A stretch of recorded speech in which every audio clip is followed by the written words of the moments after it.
Gloire à Christ Jésus de Nazareth, Yeshua HaMashiach. Shalom à tous, shalom à tous. Ce matin, nous sommes dimanche 6 juillet 2025. Que le Seigneur vous bénisse abondamment et qu'il accomplisse vos désirs à sa gloire pour votre bonheur. La Bible dit dans Genèse chapitre 9, nous lisons le verset 17, Dieu dit à Noé, tel est le signe de l'alliance que j'établis entre moi et toute créature sur la terre. Il y a le déluge qui a emporté toute créature sur terre et Dieu a établi une alliance avec toute la création.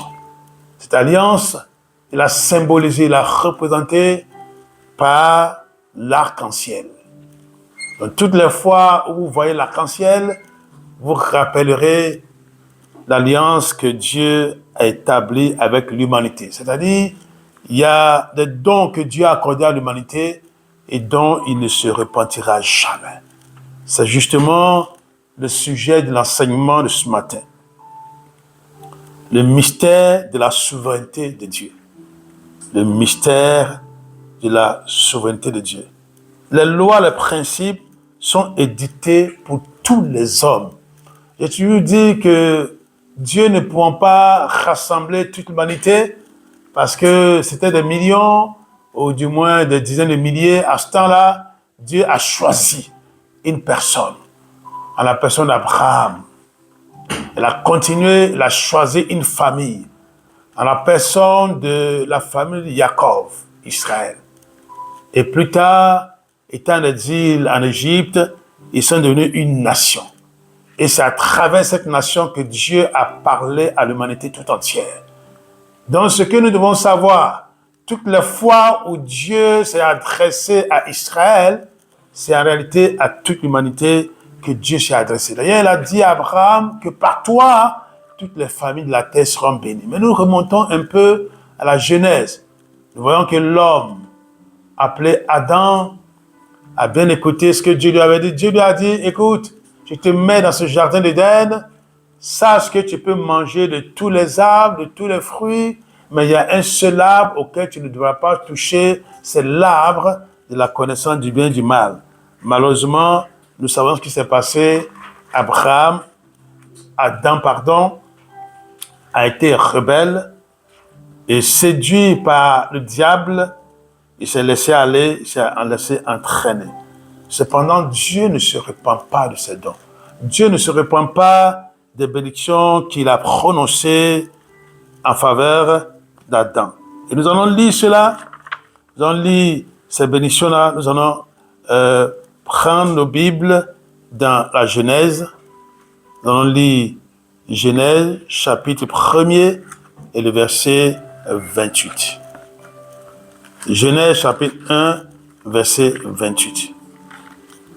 Je rappelle que le sujet de ce matin, c'est le mystère de la souveraineté de Dieu. Genèse chapitre 1, verset 28.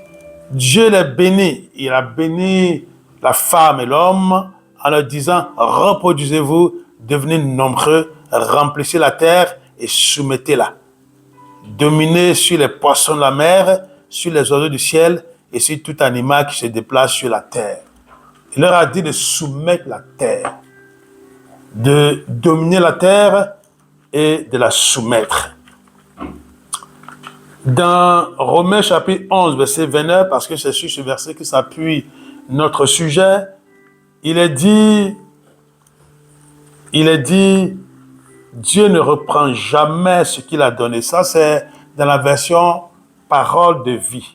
Dieu ne reprend jamais ce qu'il a donné. Dans Parole vivante, il est dit, car si Dieu, dans sa grâce, fait des cadeaux, s'il appelle des hommes, il ne le regrette pas. Ses dons et ses vocations sont irrévocables. Romains chapitre 11, verset 29, version Parole vivante. Les dons et la paix de Dieu sont irrévocables. Romains chapitre 11, verset 29, ça c'est la version second 21. La Bible dit, ceux qui sèment avec larmes moissonnent dans la joie. Psaume 126, verset 5. La Bible dit aussi, Deutéronome chapitre 11, verset 24, tout lieu que foulera la plante de votre pied, je vous le donne en héritage. Donc ce sont des principes. Ce sont des principes divins. C'est des principes que Dieu lui-même a élaborés. Ce sont des principes qu'il a jetés dans la nature en faveur de l'humanité qu'il a créée. En réalité, ces lois-là marchent pour tout le monde. Prenez un grain de riz, un grain de maïs, jetez-le au sol quelque part. Vous allez voir que ce grain-là va pousser.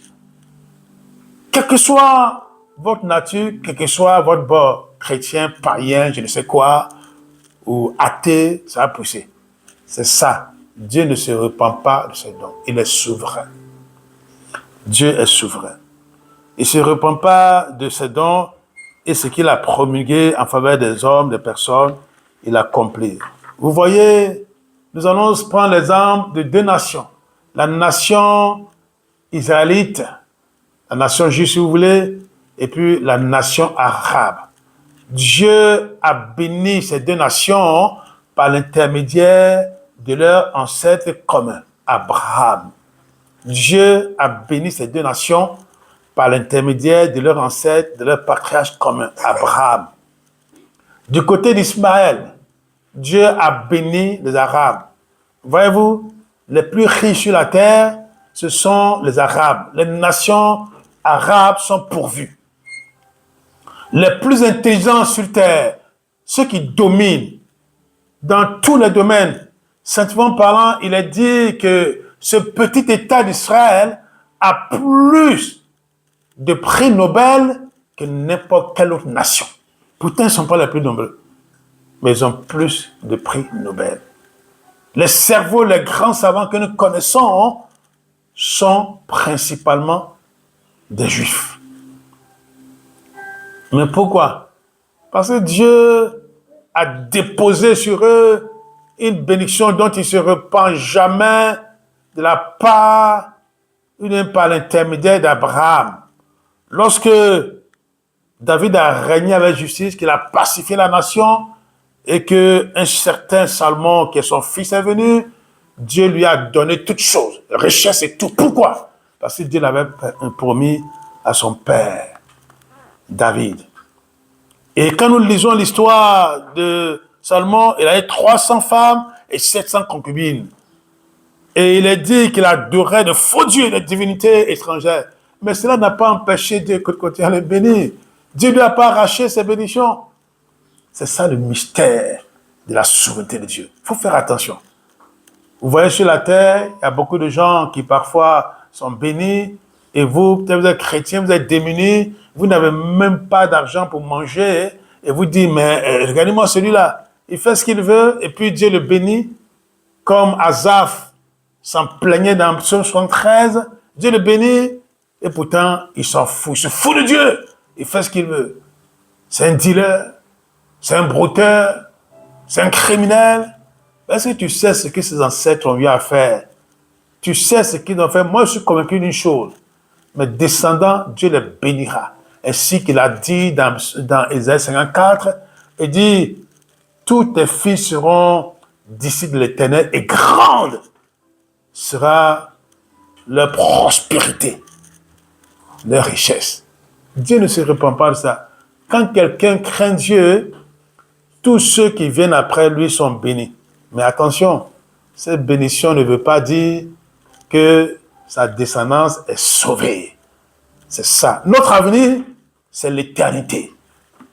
C'est-à-dire, quoi que tu puisses avoir sur terre, si tu n'as pas accepté le roi de gloire, celui qui détient la clé de la mort et du séjour de la mort, Jésus, ce Christ-là, si tu ne l'as pas accepté, quel que soit ce que tu vas avoir sur la terre, tu ne seras rien.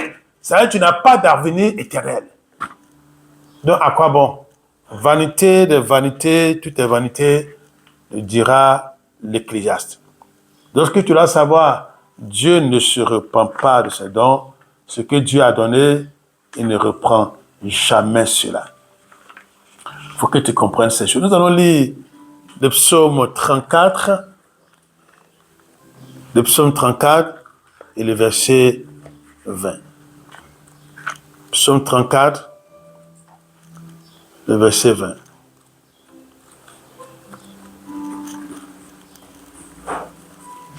Dans Psaume 34, verset 20, il est dit, beaucoup de malheurs atteignent le juste, mais l'Éternel en délivre toujours. Dans le second, il est dit, le malheur atteint le juste, mais l'Éternel en délivre toujours. Pourquoi je convoque ce verset dans cet enseignement? Vous allez comprendre ça aisément.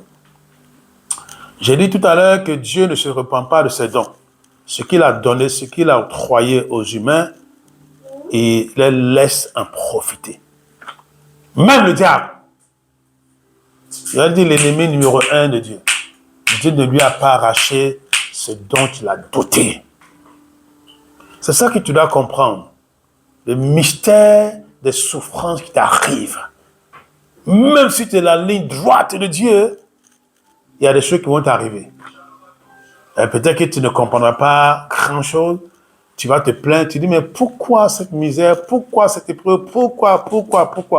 Mais parce que tu es environné des gens qui utilisent les moyens maléfiques. C'est-à-dire que tu n'es pas isolé dans le monde. Tu es entouré de personnes. Et justement, ces personnes ne t'aiment pas. Il y a des gens qui sont jaloux de toi. Il y a des gens qui sont jaloux peut-être de l'harmonie de ton couple, qui sont jaloux de ce que Dieu t'a donné et qui vont utiliser leur intelligence au lieu de mettre ça à ton service, de glorifier Dieu avec et de t'aimer, ils vont utiliser justement ça contre toi en utilisant les moyens du mal. C'est ce que le diable a fait quand il induit l'homme en erreur. Il lui a simplement légué, il doit transférer, il doit transmettre, j'allais dire, quelque chose de très dangereux, c'est-à-dire la rébellion, la désobéissance. Or, quand tu désobéis à Dieu, c'est-à-dire que tu es en initié avec lui, tu es contre Dieu, et ce qui est sûr, la main de Dieu n'est plus sur toi. Mais même quand tu es là, que tu ne désobéis pas à Dieu, tu es fidèle à Dieu, il se trouve que les malheurs t'atteignent. Parce que ce que vous devez savoir, l'ennemi ne supporte pas la présence de quelqu'un qui est rempli de l'Esprit de Dieu. Jésus lui-même, la parole de Dieu dit dans Galates chapitre 2, verset 20, que Jésus reproduit en nous sa vie. Donc, tu es le temps du Saint-Esprit. Dieu en toi, Jésus en toi. L'Esprit de Jésus énève les gens. C'est pour ça que quand on prononce le nom de Jésus, quand on dit Jésus, Christ, oh, les gens ne sont pas du tout d'accord. Ils sont mécontents, ils sont en courroux. Qu'est-ce que ce nom fait ici encore? Dans les milieux mystiques, ésotériques, le nom de Jésus dérange. Oui, parce que Satan sait que c'est lui le grand vainqueur. À la croix, il est dit dans Colossiens, chapitre 2, versets 14 et 15, non seulement Christ a effacé nos condamnations, mais il a aussi identifié les puissances ténébreuses et il est dit qu'il les a désarmés. C'est pour cela que, cher ami, peut-être tu te demandes, mais pourquoi le monsieur ce matin aborde ce problème de ce mystère, le mystère de la souveraineté de Dieu, mais en fait, c'est simplement pour te dire que si tu es en Christ Jésus, quel que soit ce qui arrive, tu seras triomphateur. Je dis, si tu as accepté Jésus comme Seigneur Sauveur, quels que soient les coups de butoir, que l'ennemi va te donner, tu vas t'en sortir. Parce que Christ est le chef de toute souveraineté et de toute puissance. Colossiens chapitre 2, vous pouvez lire du verset 9 au verset 10. Nous allons lire l'histoire de quelqu'un qui craignait Dieu et que Satan a maltraité. Oui, il y a quelqu'un qui craint Dieu. Dieu est le maître des esprits. Voilà, c'est le maître des esprits. C'est ce qu'il nous a dit dans Nombre chapitre 27, verset 16, et puis dans Hébreux 12, 9, notamment quand vous lisez la version Le Second. Mais lisons un peu ce qui est arrivé à un homme appelé Job. Nous prenons donc Job, nous prenons le chapitre 1er. Job, chapitre 1er. Ça veut dire que ce sujet-là doit faire l'objet d'une conférence. Parce que nous avons tellement de choses à dire, on ne peut pas épuiser cela en 30, 25 ou 30 minutes. Alors nous disons, Job chapitre 1er, nous lisons à partir du verset 1er. Il y avait dans le pays d'Uz un homme qui s'appelait Job. Cet homme était intègre et droit, il craignait Dieu et se détournait du mal. Alors, voyez-vous, les qualités qui sont énumérées. Il craignait Dieu, il se détournait du mal et il était intègre et droit. Il avait 7 fils et 3 filles. Il possédait 7000 brebis, 3000 chameaux, 500 paires de bœufs et 500 ânesses. Il avait aussi un très grand nombre de serviteurs. Cet homme était le plus important de tous les nomades de l'Est. Verset 4, les fils de Job se rendaient visite les uns aux autres et organisaient chacun à tour de rôle un festin. Ils invitaient leurs 3 sœurs à manger et boire avec eux. Verset 5, quand les jours de festin étaient passés, Job faisait venir ses fils pour les purifier. Il se levait de bon matin et offrait un holocauste pour chacun d'entre eux. En effet, il se disait, peut-être mes fils ont-ils péché, peut-être ont-ils offensé Dieu dans leur cœur. Voilà ce que faisait toujours Job. Verset 6, un jour, les fils de Dieu vinrent se présenter devant l'Éternel et Satan vint aussi au milieu d'eux. Verset 7, l'Éternel dit à Satan, d'où viens-tu? Satan répondit à l'Éternel, de parcourir la terre et de m'y promener. L'Éternel dit à Satan, as-tu remarqué mon serviteur Job? Il n'y a personne comme lui sur la terre. C'est un homme intègre et droit et craint Dieu et se détourne du mal. Verset 9, Satan répondit à l'Éternel, est-ce de façon désintéressée que Job craint Dieu? Ne l'as-tu pas entouré de ta protection? Lui, sa famille et tout ce qui lui appartient. Tu as béni le travail de ses mains et ses troupeaux couvrent le pays. Verset 11, mais porte donc la main contre lui, touche à ce qui lui appartient et je suis sûr qu'il te maudira en face. Verset 12, l'Éternel dit à Satan, voici tout ce qui lui appartient, je te le livre, seulement ne porte pas la main sur lui. Satan se retira alors de la présence de l'Éternel, tout content parce qu'il a eu l'autorisation de frapper Job. Vous comprenez? Job n'a rien fait de mal, mais Dieu était tellement fier de Job qu'il l'a présenté comme un joyau au diable. Et le diable étant jaloux, il dit, mais tu crois que c'est parce qu'il t'aime comme ça? Non, mais c'est parce que, arrêtez là, c'est parce que tu le bénis. C'est parce que tu le bénis qu'il fait ça. Mais retire-lui ce que tu as. Retire-lui ce que tu lui as donné et tu verras qu'il te maudit en face. Et il a fait ça.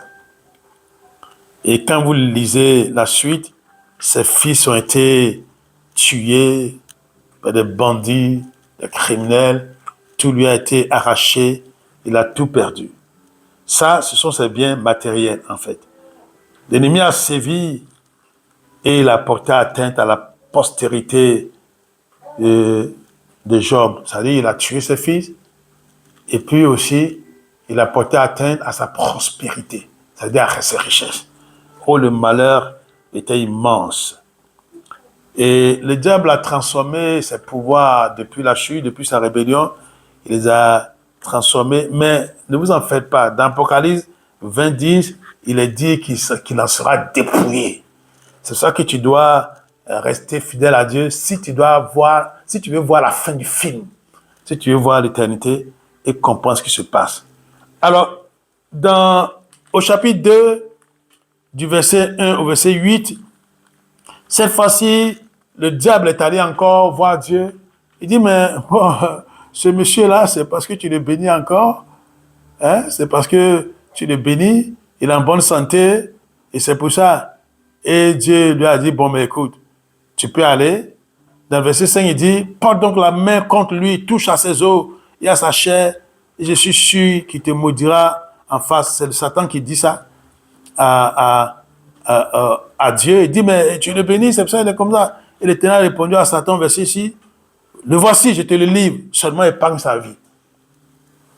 Dieu de sa souveraineté, il a encore permis que le diable frappe Job.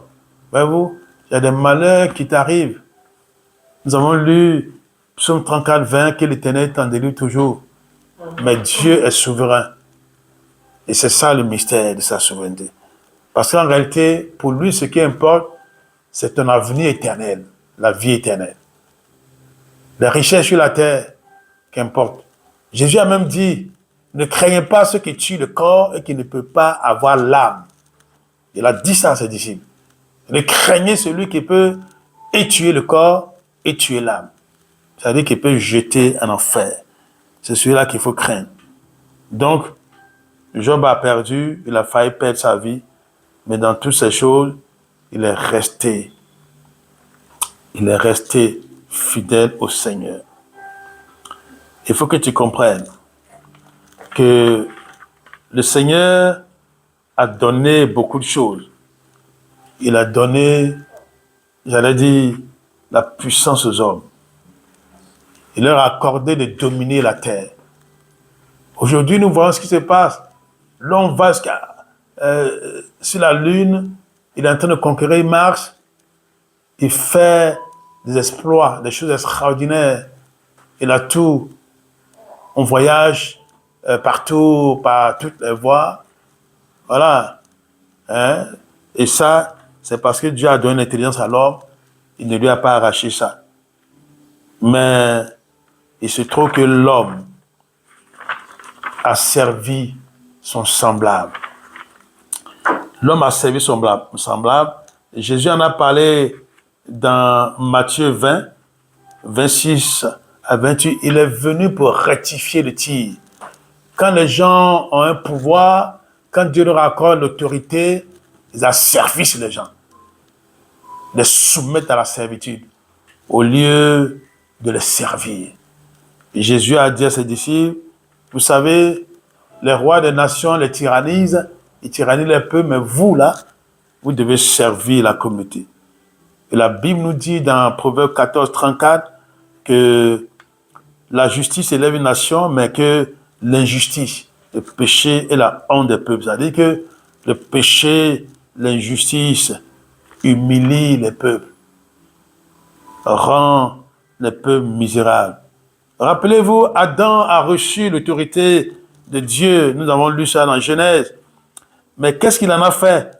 Lorsque nous lisons Romains 8, 20, il est dit que la création tout entière dépérit.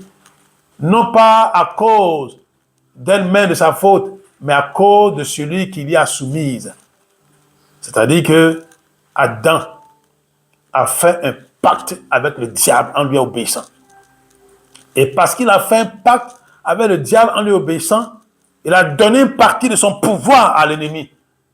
Et donc, l'ennemi pouvait maintenant faire tout ce qu'il voulait par son pouvoir maléfique. Les oiseaux, les reptiles, les animaux qui étaient soumis à l'homme se sont retournés contre l'homme. Le serpent, désormais, peut piquer l'homme, le mordre et le tuer.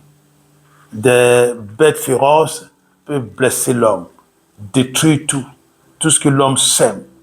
C'est ça le problème. C'est ce que l'homme, malheureusement, a voulu donner. Et le soir que la création tout entière dépérit, parce que le diable a voulu bien donner le pouvoir à Satan. C'est un traité qu'il a signé avec le diable.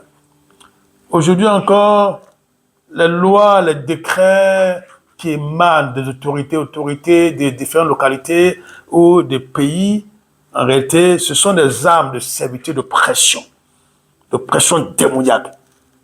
Et ils ont conféré le pouvoir à des impérialistes toutes les fois qu'ils ont signé des pactes, ou comme il le dit, des actes de coopération.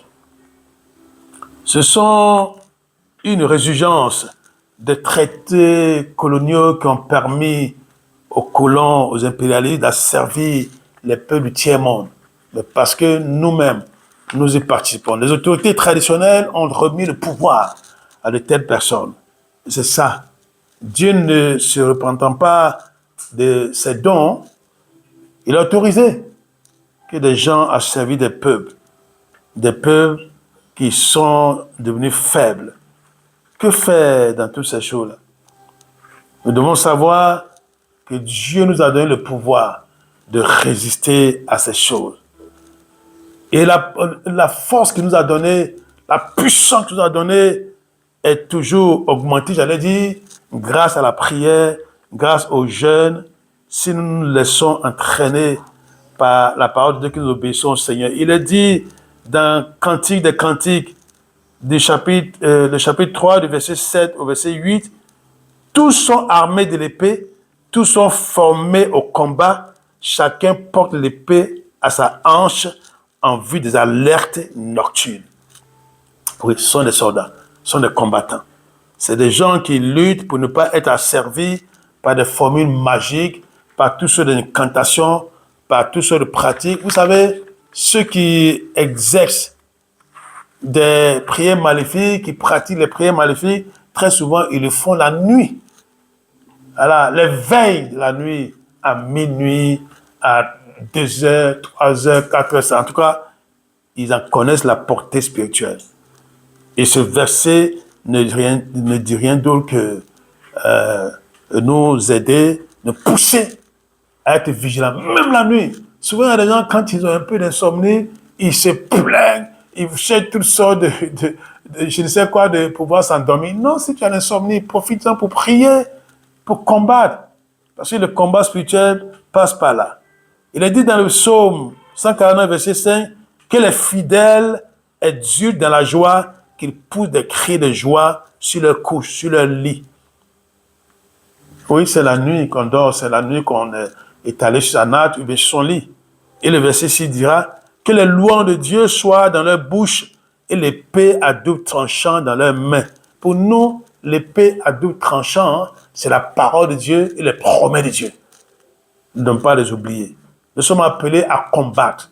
Comme il est dit dans 1 Thessaloniciens chapitre 5, verset 17, oui, ne jamais cesser de prier, ne pas relâcher notre vie de prière. D'ailleurs, Colossiens chapitre 4, verset 2 ne dit pas autre chose dans la version parole vivante, il a dit, maintenez avec persévérance l'habitude de la prière. Soyez alertes et reconnaissants en priant, afin d'être gardés vigilants. Occupez vos veilles de la nuit à prier, à rendre grâce à Dieu. Occupez vos veilles de la nuit à prier, à rendre grâce. Oui, il est bon de prier la nuit. Parce que la nuit, les forces du mal s'organisent pour faire des rencontres. Les mystiques, les cités ésotériques aiment la nuit. D'ailleurs, dans la journée, les gens doivent aller travailler. Donc, la nuit, quelque part, ils se rencontrent d'une manière ou d'une autre. Que ce soit physiquement, que ce soit spirituellement. La Bible nous encourage donc à occuper nos veilles de la nuit, à prier, à rendre grâce. Parce que si Dieu a donné l'intelligence aux gens, ne pensez pas qu'ils s'en repentent et qu'ils leur arrachent l'intelligence, la sagesse. Ils ont tout pour créer toutes sortes d'armes et aussi, surtout, pour élaborer toutes sortes de stratégies d'attaque. Vous savez, le monde spirituel est complexe. Et Dieu aussi a donné beaucoup de force, beaucoup de pouvoir aux humains. C'est d'ailleurs pourquoi nous lisons dans Proverbe 18, 21, il dit, la vie et la mort sont au pouvoir de la langue. Pourquoi la Bible dit que nous devons, on est pressé par le temps, mais pourquoi la Bible dit que nous devons honorer nos parents? Honore ton père et ta mère, car c'est alors que ta vie sur terre se prolongera. Mais parce qu'ils sont eux qui nous ont mis, qui nous ont engendrés, qui sont mis au monde. Lorsqu'on va contre eux et qu'ils disent quelque chose de mauvais à notre encontre, cela nous saisira. C'est vrai qu'il est dit que la malédiction sans cause n'a point d'effet, mais à contrario, la malédiction avec cause a de l'effet. Ce sont les pouvoirs que Dieu a donnés à ces personnes. C'est pour cela que quand Jésus dit que nous devons prier pour nos ennemis, aimer ceux qui nous haïssent, ce sont des pouvoirs, ce sont des principes spirituels pour neutraliser le mal. Parce que si vous utilisez les mêmes armes que l'ennemi, le diable qui l'accompagne connaît plus ses armes que vous. Parce que le mal, c'est son ressort. Et si vous obéissez au Seigneur, ainsi vous anéantissez et vous neutralisez la portée de leur attaque. Tu es obligé, tu es obligé de développer ton intimité avec Dieu. Rappelez-vous, psaume 25, 14, où il est dit que Dieu révèle ses secrets à ceux qui le craignent. Psaume 25, 14. Si tu ne demeures pas dans la prière, dans l'obéissance à Dieu, c'est que tu te livres toi-même à l'ennemi. Nous allons lire pour terminer Éphésiens chapitre 6, verset 18. Il est dit, demeurez en communion avec l'Esprit de Dieu, l'Esprit de Christ, par une prière persévérante, car l'efficacité de ces âmes dépend d'une intercession qui ne se relâche point. Il est question de l'armure que Dieu nous donne dans Éphésiens chapitre 6. Restez donc alerte et vigilants, attentifs aux occasions favorables, remplis de l'esprit, plaidant avec une insistance infatigable pour tout ce que l'Esprit de Dieu vous aura mis à cœur. Occupez vos veilles à crier à Dieu. Et Paul ajoutera et à intercéder pour ses serviteurs. Nous avons besoin de prier pour ceux qui portent la lourde charge de prêcher, d'exhorter. Et votre vie de prière doit être toujours dynamisée, sinon redynamisée. Il ne faut pas dormir. Quand il y a des problèmes, la prière. Quand c'est la joie, la prière. Quand vous êtes énervé parce que quelque chose d'injuste est là, la prière. La prière, la prière, la prière, la prière. La prière, c'est la solution. Bien entendu, celui qui prie, il ne peut qu'obéir à Dieu. Il ne peut qu'obéir à Dieu. Donc, voilà comment nous pouvons détruire les puissances que l'ennemi déploie contre nous. Dieu, c'est un Dieu juste. Il ne va pas leur arracher ses pouvoirs, mais il t'a donné l'antidote. Il ne faut pas que tu négliges l'antidote. Ta vie de prière et ta vie d'obéissance à Dieu sont très importantes pour que tu puisses échapper à ces pouvoirs mystiques, à ces pouvoirs ésotériques. On va revenir sur cet enseignement plusieurs fois, mais retenons que Dieu nous a donné les armes pour contrer les subtilités de la méchanceté des humains, les subtilités des pouvoirs qu'ils utilisent contre nous, car nous sommes plus que vainqueurs par Christ Jésus qui nous a aimés. Romains chapitre 8, verset 37. Amen.